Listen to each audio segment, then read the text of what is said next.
Everyone, good morning. Welcome back to my channel. কেমন আছো সবাই? আশা করি সবাই ভালো আছো, সুস্থ আছো, আর আমরাও ভালো আছি। তো এখন বাজে সকাল 10:30। মিমিকে স্নান করে খাওয়াই একদম স্কুলে পাঠিয়ে দিলাম। আর এদিকে আমি রান্না করছি, ভাত শুধুমাত্র হয়েছে, এখন সবজি টবজি রান্না করবো। আর প্রচণ্ড মাথা ব্যথা, জ্বর, শরীরও ভালো নেই। তো এখন 10:30 বেজে গেছে, আর আজকে হলো মঙ্গলবার। তো চলো আজকে সারাদিনে ভিডিওটা দেখতে থাকো, আশা করি ভালো লাগবে। তো মিমিকে ভাত খাইয়ে দিয়ে রেডি করায় একদম ভাইয়ের সাথে পাঠিয়ে দিলাম স্কুলে। আর ওকে পাঠিয়ে দিয়ে এদিকে রান্নাবান্নাটা কমপ্লিট করে নিয়েছি। আর রান্নাবান্না কমপ্লিট করার পর এখানে রান্নার যে গ্যাসের টেবিলটা রয়েছে আমার, এটা পরিষ্কার করে নিচ্ছি। তো এখানে না বৃষ্টির জল পড়ায় কেমন জানি দাগ দাগ হয়ে গেছে। আর এদিকে বৃষ্টির জলে ছিটে ফোটা তো আসে, এমনিতেও ওয়ালটা ভিজে কেমন জানি একটা, ওয়ালপেপারটা স্যাঁতে স্যাঁতে ভিজে ভিজে হয়ে গেছে।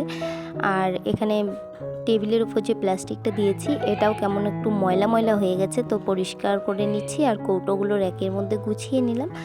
আর এদিকে দেখো আজকে রোদও উঠেছে, যেহেতু আজকে বৃষ্টি পড়ছে না, সেজন্য কাজগুলো ভালোভাবে সুন্দর করে গুছিয়ে নিচ্ছি। তো চলো দেখতে থাকো। তো এখানে একটা কাপড়ের টুকরো দিয়ে ভালোভাবে মুছে এখানে ছোট ছোট বালতিগুলো এখানে রেখে দিলাম। এখানে জলের বোতলগুলো গুছিয়ে রেখে দিয়ে পরিষ্কার করে নিলাম। তো রান্নাবান্না যেহেতু কমপ্লিট হয়েই গেল, তো এবারে গ্যাস ওভেনটাকেও ভালোভাবে মুছে একদম পরিষ্কার করে নিলাম। আর আজকে মনে মনে ভেবেই রেখেছি যে মিমিকে স্কুল থেকে আমি নিয়ে আসব, কারণ মিমির বাবা স্কুল থেকে আনতে আনতে অনেকটা লেট হয়ে যায় আর স্নান খাওয়া আরও পিছিয়ে যায়। তো আমি স্কুল থেকে নিয়ে আসতে আসতে মিমির বাবার স্নানটা অন্তত হয়ে যায়, অনেক সময় পুজোও করে নেয় কিন্তু।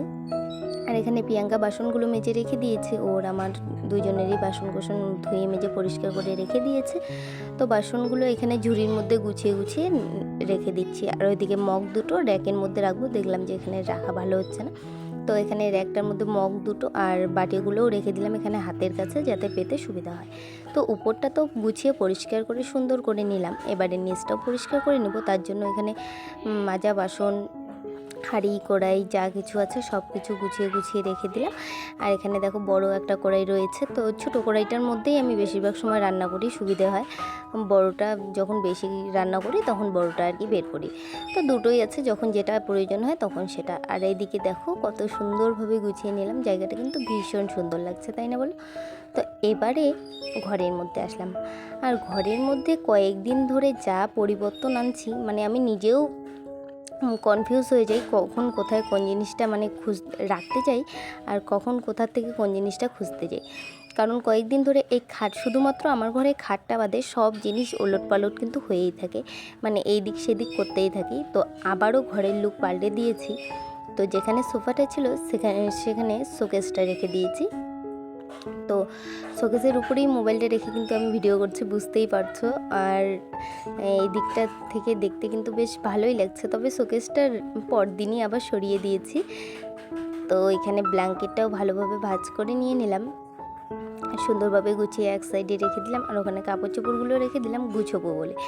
তো বেড কভারটা আর চেঞ্জ করলাম না, বেড কভারটা পরিষ্কার যেহেতু রয়েছে সেহেতু ঝেড়ে ঝুড়ে রেখে দিলাম। এখানে র্যাকের মধ্যে মিমির বইগুলো, পঞ্জিকা এগুলো গুছিয়ে রাখলাম।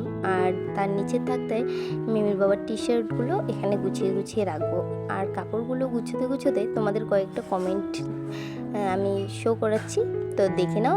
আর যারা যারা কমেন্ট করেছো সবাইকে অসংখ্য ধন্যবাদ আর অনেক অনেক ভালোবাসা। তোমরা এভাবে কমেন্ট করার জন্যই আমি ভিডিও করার এনার্জিটা বারবার কিন্তু ফিরে পাই। অনেক সময় মানসিকভাবে মানে অপ্রস্তুত হলেও আবার কিন্তু মনের মধ্যে একটা জোর পেয়ে যাই যে না, ভিডিও করব। তোমাদের কমেন্ট, সুন্দর সুন্দর কমেন্ট দেখে আরও মনটা ভালো হয়ে যায়।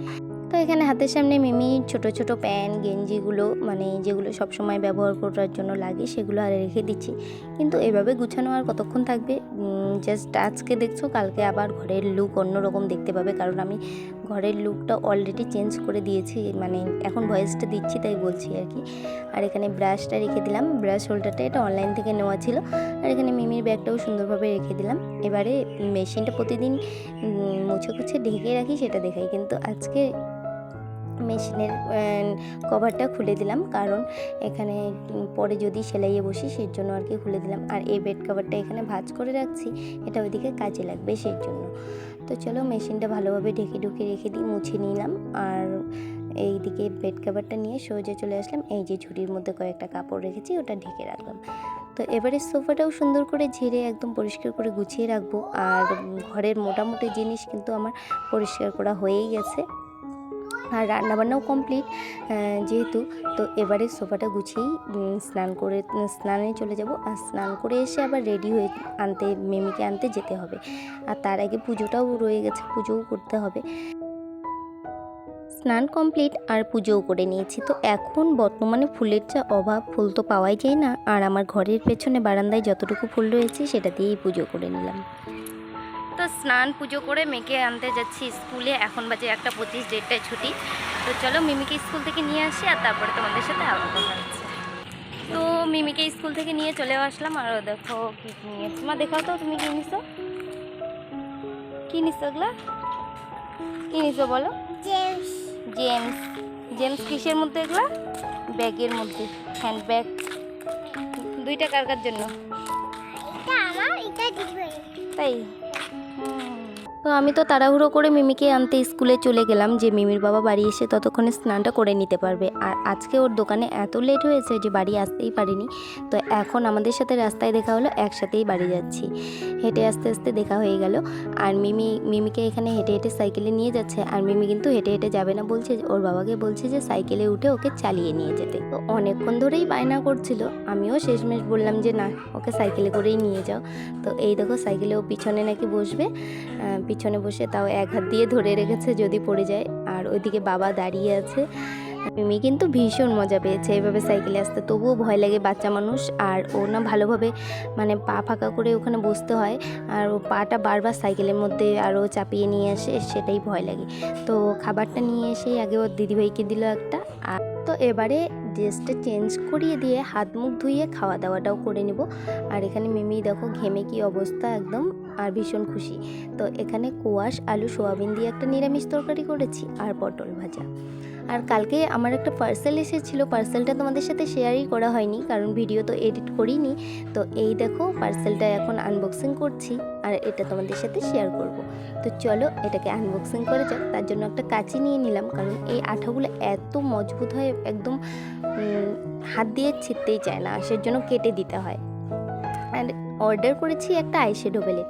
কয়েকদিন আগেই আমার সেলফ মেকআপ কোর্সটা কমপ্লিট হলো। আর সেলফ মেকআপ কোর্সটা এটা প্র্যাকটিস করার জন্য বাড়িতে কিন্তু আমার প্রোডাক্টের দরকার। আর যেমন তেমন জিনিস না নিয়ে আমি একবারে ভালো নেওয়ার চেষ্টা করছি, তাই একটা একটা করেই অর্ডার করছি। একটু লেট হোক, কিন্তু ভালোটাই অর্ডার করতে হবে। তো এটা আমি নিয়েছি মিশো থেকে, আর এটার দাম নিয়েছে 350 টাকা। তো দেখো ভীষণ সুন্দর কিন্তু।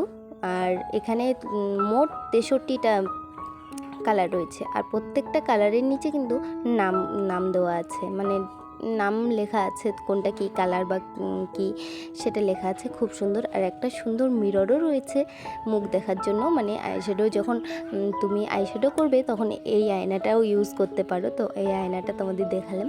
আর এখানে দেখো এই যে গ্লিটারিং কালারগুলো আরও সুন্দর। তো কেমন লাগছে অবশ্যই কমেন্টে জানিও। আমার তো ভীষণ পছন্দ হয়েছে। তবে এক এক করে প্রত্যেকটা জিনিস আগে অর্ডার করব, আর তারপরেই মেকআপ ভিডিও তোমাদের শেয়ার করব, যে আমি কতটা শিখলাম, কীরকম শিখলাম, বা নিজে কতটুকু পারছি মেকআপ করতে, সেটাই তোমাদের সাথে শেয়ার করব। আর মিমি তো এটা দেখে একদম ভীষণ খুশি, লাফালাফি শুরু করে দিয়েছে। মিমি বলছে, মা আমার জন্য কত সুন্দর জিনিস অর্ডার করেছে। ও একদম আঙ্গুল দিয়ে খুঁটে একদম চোখে দেওয়া দেওয়াই শেষ। তো যাই হোক, ওটা আমি সাইড করে রেখে দিলাম, ওর জন্য কাজে লাগবে। তো চলো আজকের ভিডিওটা এই পর্যন্তই। ভালো লাগলে like, comment, share and subscribe. সবাই ভালো থেকো, সুস্থ থেকো, টাটা।